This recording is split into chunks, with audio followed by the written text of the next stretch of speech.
Mayong adlaw sa tanan ay Muhammad Khalid Quebranza de Maporo, Governor ng lalawigan ng Lanao del Norte. And last December 16, we happily and very proudly successfully opened our Pascohan Village in front of the Mindanao Civic Center, dinhi sa capital town of Tubod, Lanao del Norte, just right by the entrance of the Panguil Bay Bridge.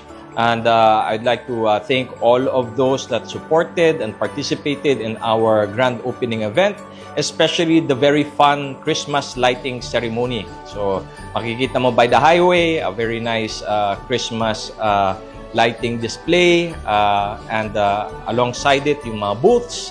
And it was really a fun-filled and enjoyable event when we opened the Pascohan Village because it came with fireworks at it really captures the moment that we want to remember, and that the holidays are here, and the place to make memories with your family should be in front of the Mindanao Civic Center in the capital town of Tubod, Lanao del Norte.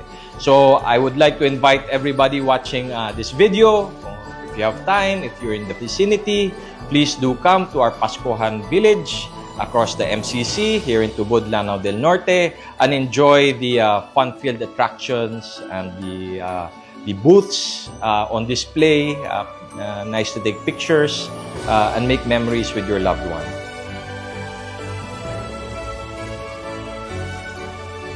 I'd like to also announce this weekend, December 2021 and 22, we do have some extra special activities.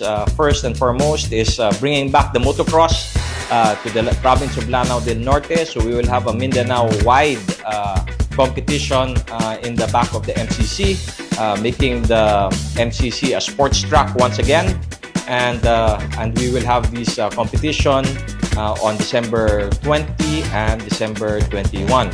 So all of you motocross enthusiasts, all of you motor enthusiasts, and also all of you that are just curious on what exactly is a motocross competition, please do come to the MCC.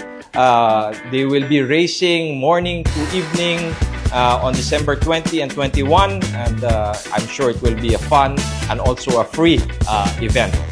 Something that you can enjoy with your kids, with your loved ones, with your barkada, and just make memories here in the province of Lanao del Norte. The next special event that we'll be having on December 21 and 22 is the Ben and Ben concert. We were luckily able to secure a slot so that Ben and Ben can do a concert here in the province of Lanao del Norte. So that will be on December 21, Sunday, and their second day will be on Monday, December 22. So I hope to see you all there, especially those that have bought our tickets. Daghang salamat sa iyong support. We're trying to make the holiday season in the Pascohan Village as fun-filled as possible. And to end with a high note, I would like to say that our Pascohan Village will continue its operations and be open for everybody to enjoy throughout the holiday season from December 16 all the way to January 1. Come New Year's Eve, I hope to see you there also in the Pascohan Village, because we will have a countdown program and free fireworks display for everybody to enjoy.